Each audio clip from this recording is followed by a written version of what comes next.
Now we would like to go back to Mr. Juan Pedro SEARLE. If he is here, please turn on the camera and the microphone. Yep. Perfect. Hello. Hi. Buenos días. Good, thank you very much. So we would like to have you on the screen to make a presentation on Chile's policy for decarbonization and expectations for JCM. You are from head of the climate change unit of the Ministry of Energy of Chile. Mr. SEARLE, you have the floor.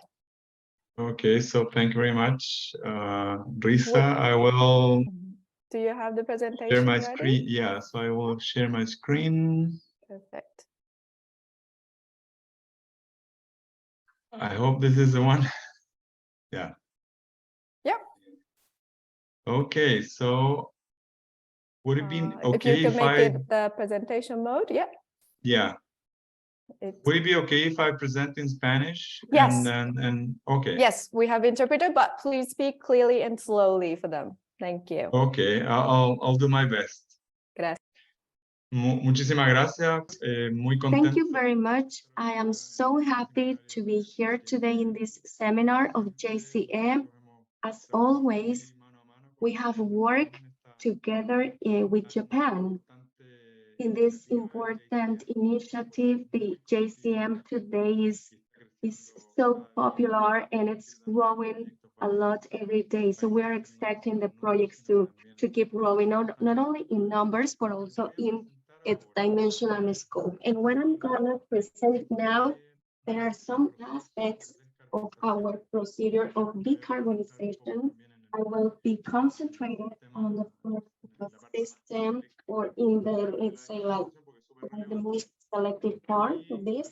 And at the end, I will talk about,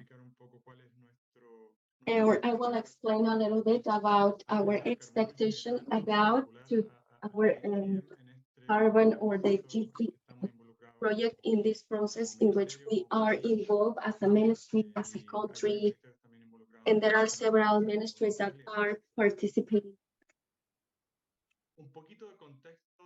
And just to give you a little context in this energy sector and the scenarios we have had in terms not only about fulfilling with the fulfillment of the seminars, but also to reduce the emissions of the greenhouse by 2050.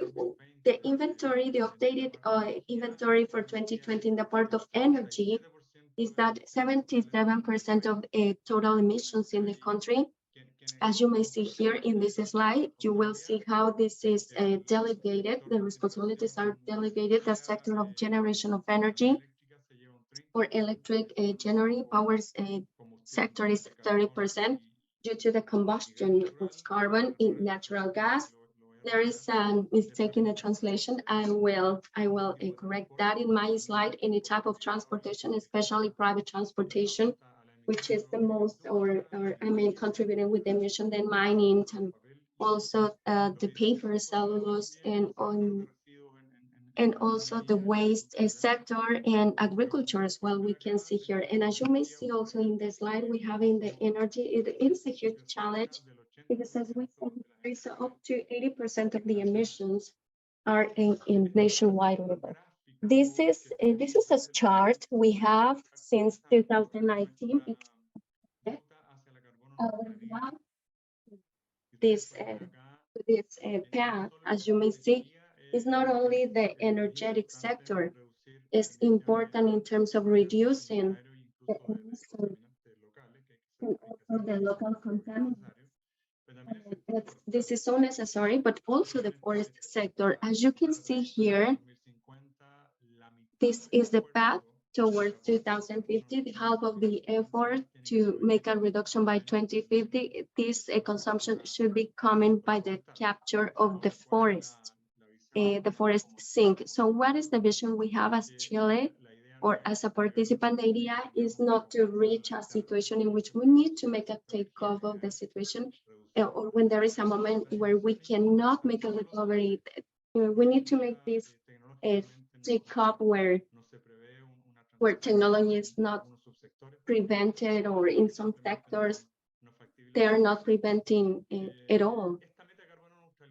This goal we have before 2050, as I mentioned before, is according to the applicable law. We have the climate law, which was approved in June this year, and apparently that carbon rule. We also have a national contribution.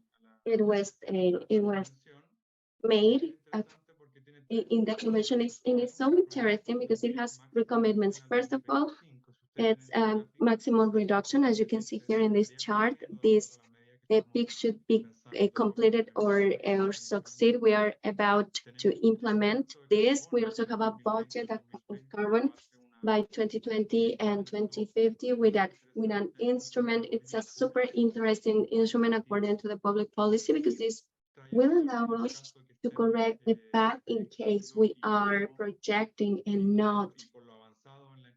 And together with the progress of this implementation, we are achieving the goal, and a complete or absolute reduction by 2030. It is a guarantee of emission reduction. It is a remarkable change in comparison to the previous stage where we didn't have an expectation. We also have let's say like a guideline according to the law. And this is it's for a long-term period. About how we are observing the decarbonization and the role of instruments such as the JCM.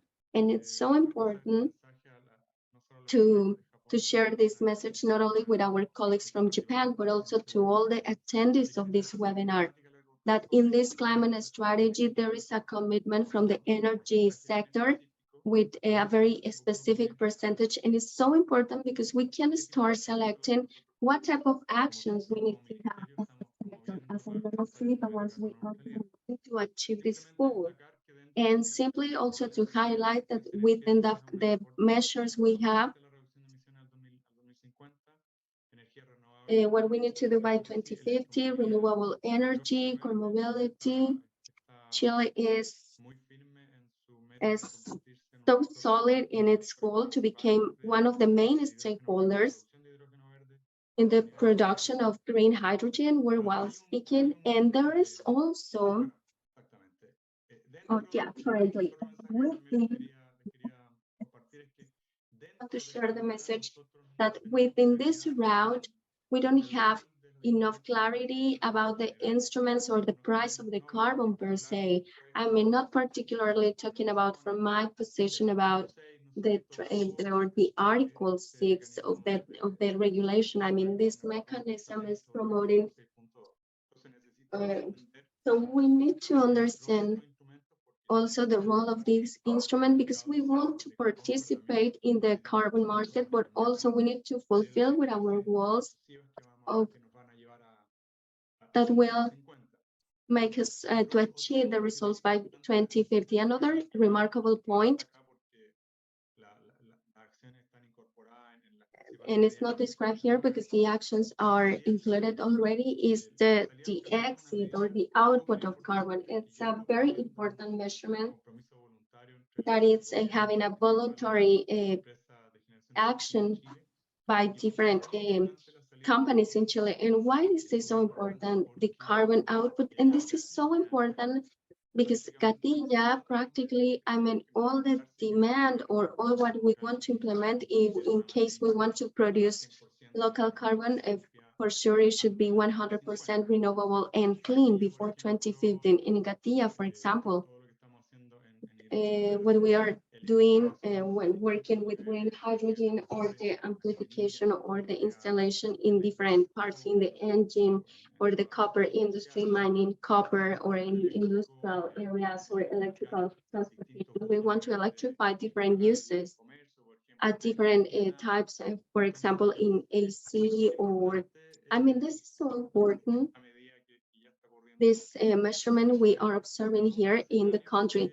Some scenarios we are considering from the process called TEL in Chile. is the planning or the power planning according to the regulation. I mean, the ministry needs to make this clarification, especially in the transmission here. And here, what are the different scenarios we have? It is a scenario, it is like a slow recovery of about the impact from COVID. It has been a slow economic recovery. We should work in the neutral power recovery and at let's say an advanced progress before 2050. Here you can see the different percentages of electrification, the ones we need to have in terms of power consumption, and the ones that we are saying that the modules in Chile should be related to electrification directly or indirectly. And as you may know, that the manner or the source of power should be a renewable power or a renewable source, just to avoid moving from one place to another. And it's also important to We won't highlight transfer a problem from one side to the other. So this planning process, long-term process, we must think about distributed generation and its role in decarbonization. The idea is to have energy generation close to the consumption sites and to take certain distributed energy technologies to places that are more isolated, that are separate from the electric network. This map is very interesting. It shows the technical potential of renewable energies in Chile. And as you can see here in this large number that we've shown here, this technical potential is an 80 times the installed capacity, the present installed capacity of renewable energy. Here you have different technologies and the potential, the necessary potential to get to this technical potential. This has many challenges. I'll mention some more to the end of my presentation, but one of the main challenges is that if we wanted to implement part of this potential beyond what we had before, we have to look at how to manage this with the territories, because the development of this is must be harmonic with the territories. We're talking about sustainable development. So the challenge here is, so this is a projection of variable renewable energy. Here you can see that getting more to 2050, what our aspiration is to have close to 80% renewable energy, variable renewable energy in the system. And we hope that this energy is supported by the storage systems that reduce almost zero this variability of renewable energies. And this must be accompanied by mobilization of how the electric system works with more digitization than we have right now. Also important for me to point out that there's a voluntary commitment signed in 2019 with the main companies of the main energy companies, and this is voluntary, and it's happening since June 2019 to October 2022. 8 generation plants, and in 2025 we expect that 13 additional plants may be withdrawn and 3 reconverted to other fuels, and all of these will represent close to 65% of the plants of carbon generation in Chile. Here you see the various units, the various areas of Chile, and we could be adding 1 additional plant this year, the plant Ventanas 2, that will depend on some actions that are being conducted regarding the work on the substation of Agua Santa. In this scheme, that there's no specific date, defined date for the plants that are about to leave the system. They are expected to leave before 2040. This is recent news that for the first time, wind and solar surpassed carbon this year by a small percentage, but super important to look at replacing carbon by renewable energies. So at this time, the ministry is producing a decarbonization plan to ensure that the chronogram of the centrals appears on time or even accelerates beyond what originally planned. And so it's important to make a parenthesis here to comment that originally the plan was divided in two stages. The first stage in 2024, and the first stage there will be 8 centrals. And as I showed in 2022, there can be one more central. It's even accelerating. But this in the bottom, everything that means decarbonization has different challenges that I will show right now. These are challenges that are being plan de descarbonización. El primero, solved in this decarbonization plan. The first one, it has to do with technologies to handle the electric network better, with the idea that this energy transfer will take us to a modernization of the electric network. I won't go into detail because it's very electric. I'm not an electrical engineer, but what's interesting here, what's being looked at technologically, how we can migrate from one present system of how the electric system is to a future system where we can have better digitization, where we can have better technology, where we can use more automated technologies, reduce short circuits. Here we're talking about the electromagnetic phenomena versus the electromechanic phenomena that we have today, and the frequency with various technologies. So it's pretty interesting, and I understand that this wouldn't entail, in all cases of this modernization of the electric system, further costs. A great challenge is the incorporation of storage in our carbon neutrality plans. Here you can see this is key for the energy transition. We need to have a renewable energy portfolio that's operating 24/7 at all times. So here you have different types of technology, and you can increase and we can increase our storage capacity and our capacity to handle energy related to the various hours that we want to increase our storage capacity. We have solar power concentration. We've thought about hydraulic pumping. In fact, some centrals that I just mentioned in the output diagram that I just showed will be the transition to batteries, because hydrogen, compressed air, etc. These are all technologies that we want to implement,